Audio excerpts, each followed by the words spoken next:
Hello, everyone. Welcome to another episode of Cryptocurrent. Your host here, Richard Carthon.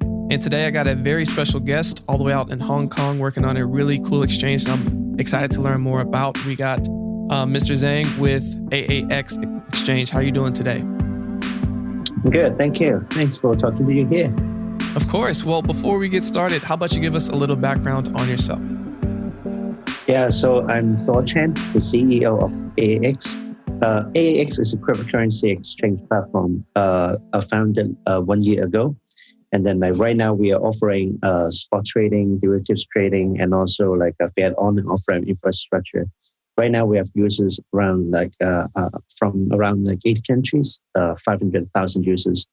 So this is our platform is is powered by London Stock Exchange Group technologies.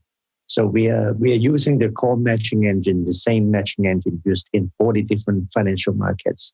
Wow. And then we are focusing on performance, integrity, and security. So and then now we are trying to target both institutional and retail users in mostly in Asian countries right now. Right. I'm based in Hong Kong. Very good to talk to you guys in different places. For sure. Well, I mean, it's great because we have a very international audience that's continuing to grow. But I'm sure before we learn a little bit more what you got with AAX, to learn a little bit more about yourself. So how about you give us a little bit of background on who you are and how you even got into this space in the first place? Oh, yeah, sure. So I got into crypto in 2015, 2016. So when we started, I was doing a lot of trading. So before AAX, I was actually working in the finance industry. I was the responsible officer for Type 1 and Type 9 license in Hong Kong. So Type 1 is mostly for brokerage business. So we focused on equities and derivatives in Asian markets. And also we do asset management and day trading. And then we have a trading firm. So we did a lot of day trading equities in Hong Kong, US, and also in China, stocks mostly. And then I think there's a market crash in 2015 in China. So that's where we started looking at different market opportunities, and then is there any good market that has maybe some instruments with very, very high volatility at the same time deep liquidity? So that's where the point that Bitcoin caught our attention, because that share a lot of similar nature of China equities and stocks actually. So we started day trading a lot of Bitcoin, but however noticed that we didn't make as much money as those hodler, because they just buy and hold. They get more money than our day traders. So but that's the story how I started the Bitcoin and crypto trading, and and after that we after the market crash of Bitcoin in 2018. 2019. So we started looking to opportunities to build a cryptocurrency exchange platform, because in the trading in our experience, we didn't find that the platforms, they are very stable, and even for the technologies that we use may not be very compatible. So I think right now in the exchange space, everything seems to be much better than 2 years ago. So that's actually also the point that why we wanted to build a cryptocurrency exchange. We don't want to have the overload issues. We don't want to have the order book frozen. We don't want to have liquidity issues, credit issues, and account balances frozen. So we encountered a lot of issues because we traded in many exchanges before we started an exchange. So when we try to look into all these issues, we want to see, if we want to build an exchange, we may not be able to immediately solve all these issues. So maybe we need some help. So we started to talking to some experts in exchange technology space. So we have a co-founder that then Michael, and he got very close to the London Stock Exchange. So we try to talk to them and say, hey, you guys have a very, very good matching engine and technologies for your stock exchange. Can we try to apply it to the crypto market? And then that sounds very crazy, actually. And then when we try to do it, and then actually they said, "Oh wow, maybe that's good," because the London Stock Exchange Group Technologies, they are providing their matching engine and trading technologies to 40 different financial markets, not just for London Stock Exchange, but also for some countries in financial markets in Italy and in Europe and also Asia. So however, that's only limited for traditional equities and derivatives market, but not for crypto. So that's actually a very very good exploration with them. So Right. and then we started the discussion. And then I think I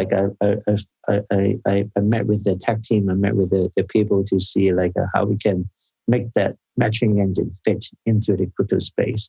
So that's actually quite challenging because we need to make sure that is 24/7 ready, and Right. also because crypto is 24/7, never sleeps. Unlike Right. a market, you have the beginning of day and then end of day, the market close, and you can restart your system. We can't do that. Fortunately, I'm coming from the tech background, so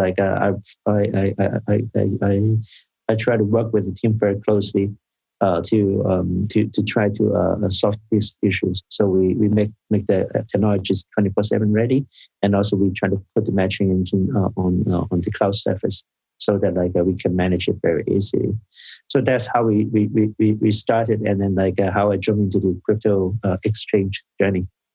That's really unique because you identified some challenges and you're like, okay, how do we best solve them? And then, you found a way to potentially partner to be able to make your platform much stronger, but then also be able to make sure as things scale up, as we kind of alluded to before we got onto this conversation, institutional money and more people starting to become involved in this space, they're going to want to find stable platforms that they can get into and that they know is going to be reliable and that they can grow with.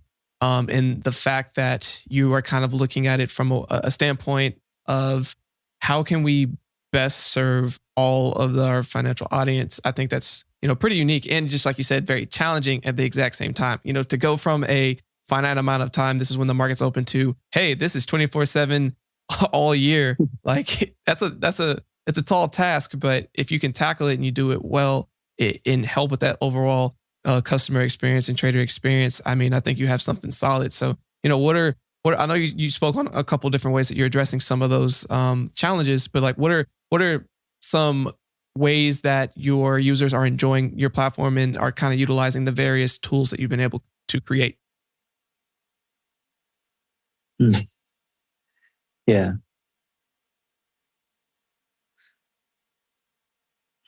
To ask again, with your users that are using the platform right now, what are some of the various features that your platform has that's unique to AAX? Oh, sorry, I missed that. Missed your question. So, right now we are on the platform. We are offering a spot trading. I think for spot trading, have pretty much the same features that we are offering because they are very standard. But we are very selective in the crypto pairs that we live there. They're quick, and then those pairs is not playing just the come and dump games there. And then for the derivatives trading, right now we are offering both USDT collateralized and BTC collateralized contract. So you can use both BTC and USDT to trade our perpetual contracts. So I think maybe in some exchange you can only use maybe BTC to trade, or maybe you can only use USDT to trade perpetual contracts. So we are allowing both for users to trade. And then for us, because we are having quite a lot of users in Asia and also in some European countries and in Russia and Ukraine. And then so we are actually having a very good fiat on and offering infrastructure for users to get their crypto with the fiat cash money. So there are a few ways that we are supporting for the fiat on and off ramp. First, we have our peer-to-peer marketplace. So we have merchants to serve them. If you want to buy and sell anytime, if you find a merchant, you can buy and sell very easily. And then one very unique thing for our platform is recently we launched a trust bank account transfer. So like we are supporting 11 different currencies. So like and then actually like if you want to buy Bitcoin or if you want to buy USDT with your local currency, you can first deposit your money into our trust bank account. Is a licensed trust entity in Hong Kong that you can trust to put your money in, and then like once you get your money, you can use the money to buy and convert your USDT and BTC. So that's actually the features that like we are offering. I mean, like for us, the exchange from the feature perspective, they are pretty much the same. I mean, like they have the very similar product suite, but like we are also focusing on other things like the system performance. Like I said, that like we are partnering with London Stock Exchange to provide the core matching engine for users and then right now we can let users and some maybe very professional users, they can connect to our matching engine directly through fixed gateway or native gateway. I think like in the market there are some other exchanges that are providing maybe fixed connectivity, but the fixed connectivity or the risk management control and all these features, they are not comprehensive. I mean, like what if like some mainstream finance and then like traders, they want to connect through the same way that they did for the equities market. They may not find it exactly the same, but we could provide the same infrastructure because that's actually the same infrastructure they could trade, or maybe with the stock exchange. So like that's the technologies that have very unique in the market. So like in terms of security, I think like we can talk a little bit more about that. It's not a specific features, but something that like we make sure that people they feel confident in putting in the exchanges, because unfortunately there's been a lot of exchanges that have had issues where unfortunately users have lost money. So security is definitely a big thing to know more about and to focus on. So yes, definitely want to learn a little bit more about the security aspect of it. Yeah, because I think like in the past few months, not just exchanges, but a lot of DeFi projects, and then like got hacked, and then I suddenly like I said, oh, the assets got stolen, and then like oh, it's gone, the project gone, and then like millions of dollars like gone. That's terrible. So like for us when we try to start the platform on day one, we are not just looking at cybersecurity at one aspect of the platform security. Cybersecurity is only one thing because I mean, like very often, if we look at some hacked cases, or like some people they lost their digital assets, not just because of cybersecurity, but also maybe in the exchange or the platform operation, or maybe internal control, or like the people working inside. So like these are all the things that like from day one we try to build a more comprehensive security framework to tackle all these aspects. So on day one, we actually like we of course when we started it, we don't have all the security expert and knowledge in our team to do that. So on day one, we partner with Crow. Crow is a security agency with a lot of security experts.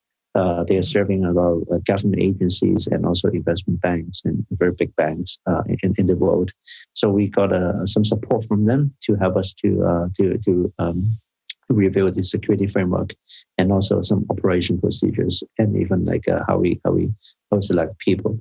So these are the things that like we are not trying to do right now, but we started building them and then like creating them from day one. Or even when the platform is ready, we started doing the security work already. Right. Well, that's great. I mean, the fact that again, you found a really good partner that can help you with some of those challenges that are already working with government agencies and have the track record to show that you can trust with working with our platform. It's a big deal. Just knowing that you're before going on a new exchange, knowing that your money that you put on there is going to be safe, that you can get it back, and you don't have to worry about that is definitely a big deal. So thanks for walking us through a little bit more about that. Overall, like what is the current roadmap of like where AAX is and where you're headed? And, as you're looking to continue to grow out this platform, who's your ideal trader that would come on? Is it your institutional trader? Is someone that has experience in the equities market and is now trying to look and dabble into the crypto space? Is it what does that look like? So we are a very open platform for designed for both retail and institutional investors. Because for the retail side, we have our mobile app and web. They're very easy to use. So that's targeting the retail side. And for the institutional side, we go very extreme to provide them fixed connectivity, native gateway. So and also the standard WebSocket and REST API. So these are the things that we provide for the professional investors. So for the platform, because we need various flows from on the platform, so that will be they will grow healthily.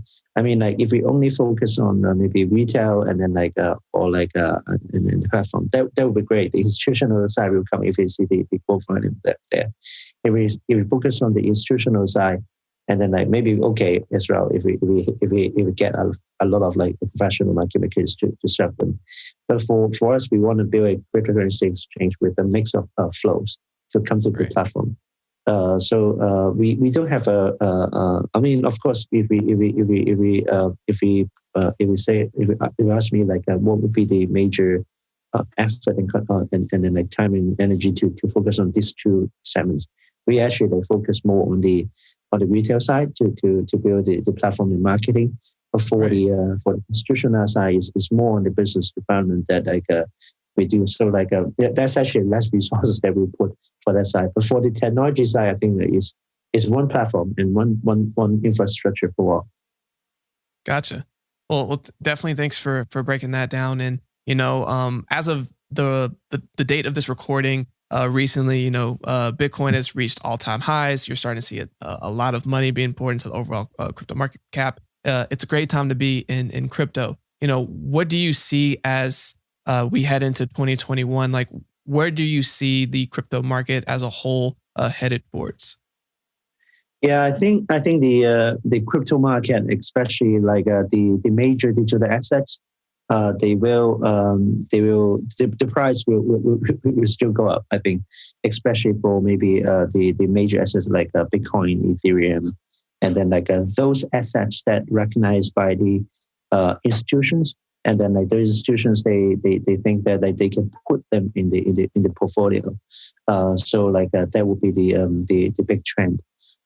Especially I think last night there are a lot of news about ABC company. They are putting Bitcoin in their portfolio, maybe allocate more assets in their portfolio. So we can see that the trend that the asset managers, they will start having Bitcoin as a major place in not as significant as maybe bond or a stock yet, but at least maybe 2% allocation, 3% allocation, that would make sense for them.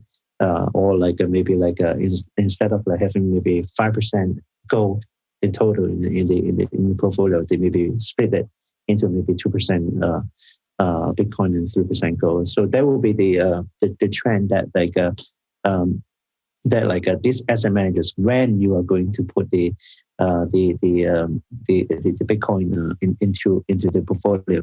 I think this is not just happening in Europe or US. It's also happening quite fast in Asia. I think right now the regulators in Hong Kong or in Singapore or in other major financial hubs in Asia. The asset management side or family offices, they are also or having quite a lot of inquiries, and they ask, how can I buy Bitcoin? How can I stay custody my Bitcoin into my portfolio? So these are the questions that especially in late 2020, I got asked about these questions quite often. So I think it's very obvious that the institutional buy force is coming, and then I think because of the news that previously in September, there are not a lot of news about MicroStrategy putting 425 million into Bitcoin, and then now they more money, of course, and then and then they raise more money to buy more Bitcoin. So like it seems that like, okay, it's not just there. They will buy more and more coming. And then like at a certain point, some other institutions, they're following up.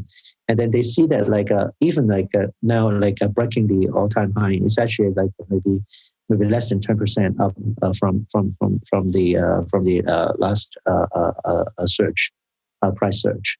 So like and then for these people, and then like the portfolio managers, or like they put the asset there. They are not expecting that they are going in and out maybe within weeks, or like within maybe days.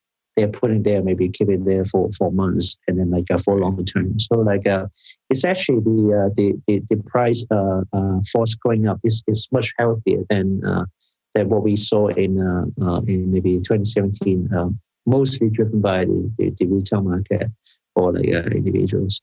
So now is because they need to set up the fund, they need to set up the portfolio and convince the people, and then like pass all the regulation and then like compliance to say, I want to buy Bitcoin into my portfolio.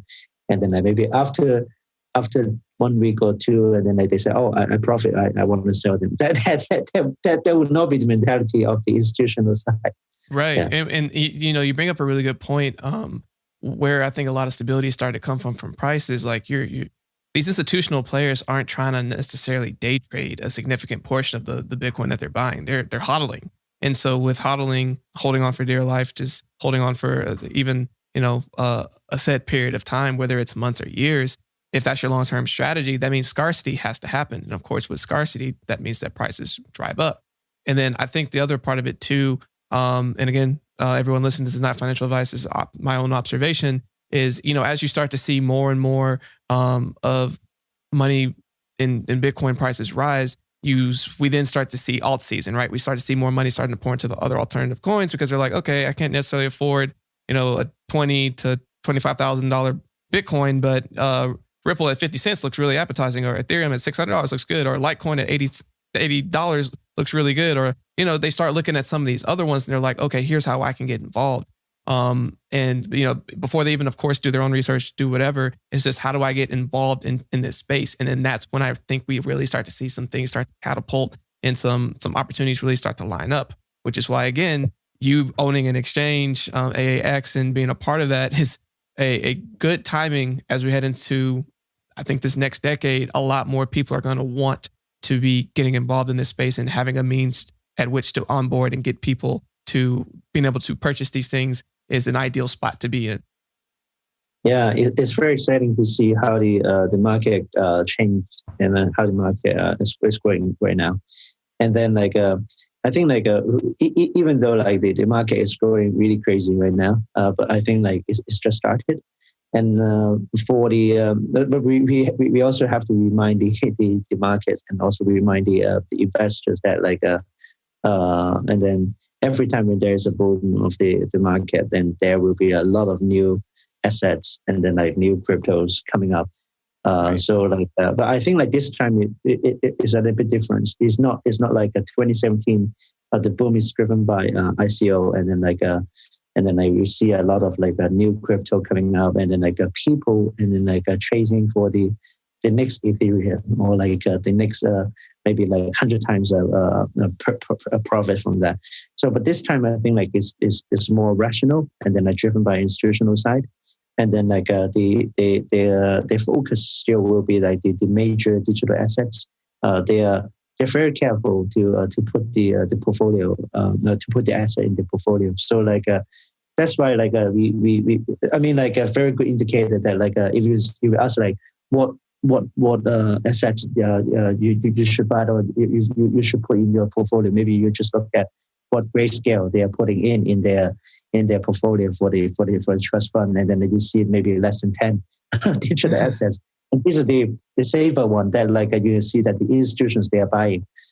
So like for the retail, so you will see that like now there are some major assets there that the price is going up. Actually, like some if you see that like some crypto and some digital assets they are not catching up, then you probably see like they're not getting the money from the institution, or like attention from that. or like maybe why they're not getting the attention. Maybe not really like they're not getting the attention from the institutions, but the institution they cannot invest into that. Because I mean like if I was a licensed person in Hong Kong to serve the financial markets, I know that like if we want to invest in a fund or invest in a new asset class, it's very very strict for the compliance and to pass to let me invest into the new things. So I think investing in Bitcoin is already a very big topic to pass the internal compliance. I think like if you ask them, okay, why can I put some money into Monero, or can I put some money in another asset, and then the compliance team or like the reverse. Oh, well, what is this new asset class? And then is it recognized by the regulator? And then you see most people they're only trading Bitcoin or maybe Ethereum. And then if you add the third asset class, we need more legal opinions. We need more review. So that's actually take longer process for that. So now because for them to pass the internal review on that, we want to trade Bitcoin, and you see all these banks and all these financial institutions, they started putting it, and then if you say we cannot trade, why they can trade, right? So it's very easy for them to justify why they put Bitcoin or Ethereum into portfolio, but for the other assets, it will be a bit more challenging, or maybe take a longer time. For sure. But just like you said, as demand increases, as you start getting more and more people ask enough times, it changes, right? So back when the last 2017 boom happened and people were trying to get on Bitcoin, and a lot of people were like, well, what is that and whatnot? You didn't have access. Now you fast forward to 2020, and now PayPal allows you to buy crypto. Now you have, JP Morgan looking at different ways to get involved in the space. Now you see all these other ways that you have faster ways to be able to get access. And so as access increases, as demand increases, you'll see a lot more opportunities for some of these lesser known cryptos to be able to emerge and be one of these new top runners. But of course, that is yet to be seen. But again, just like you said, exciting times in this space. And, I really do appreciate you spending some time with us, explaining all this, giving us, your insights on everything. But what is a final thought that you want to leave with all of our listeners here today? So I think the fun things I want to say would be come to try the AX, our platform. We are offering quite a lot of different free and online offering infrastructure and carefully selected spot pairs on the platform, and we can trade perpetual contracts for the major cryptocurrency assets. I think for AX, we are serving both retail users and also institutional users. For the retail users, we're offering very easy to use platform and very fast on off-ramp infrastructure. So we have users from all over the world to put their local currencies and change it into crypto in a very short period of time. And for the institutional users, we are actually they're very happy with the connectivity that we are offering with very low latency and high stability. And that's the final thing I want to talk about, AX. Awesome. Well, I definitely appreciate that. What are some ways that people can learn more about AAX and also connect with you? So just check out aax.com, and then you'll find more about our products and our services. Awesome. Well, again, I really do appreciate your time today. And for everyone listening, stay cryptocurrent. Hey, cryptocurrent crew, you asked and we delivered. We have received multiple requests for access to cool crypto and blockchain projects that you could use immediately. Well, we have recently launched our partnerships page. If you go to our website and go to the partnerships tab, you'll be able to see multiple companies that have partnered with us to not only give you access to the cool products that they have to offer, but then also give you cool discounts to get started today. So please go to our website, go to the partnerships tab, and check out the various partners that we have today. Hey everyone, I hope you enjoyed today's episode. For more information on today's episode and all of our episodes, please visit us at www.crypto-current.co. You can also find a link in the show notes. Want to stay up to date in the latest news in cryptocurrency? Sign up for our newsletter today. You'll receive daily emails Monday through Friday that are personalized and curated content specific to you and your interest. powered by artificial intelligence. You can either go to our show notes or go to our website to sign up today. Are you an accredited investor looking to invest in cryptocurrency? Crescent City Capital can help. Go to crescentcitycapital.com for more information. I don't know if you've noticed, but the quality of our podcast each week are improving. I can only thank my amazing producer, Andrew DeRitter with DeRitter Productions, who has been putting all of this together.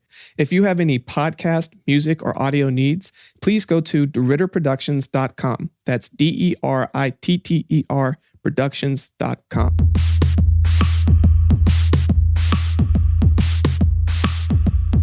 Thanks for tuning in to another episode of Cryptocurrent with Richard Carthon. We'll be back with more exciting developments from the world of blockchain and cryptocurrency next week. But until then, stay cryptocurrent.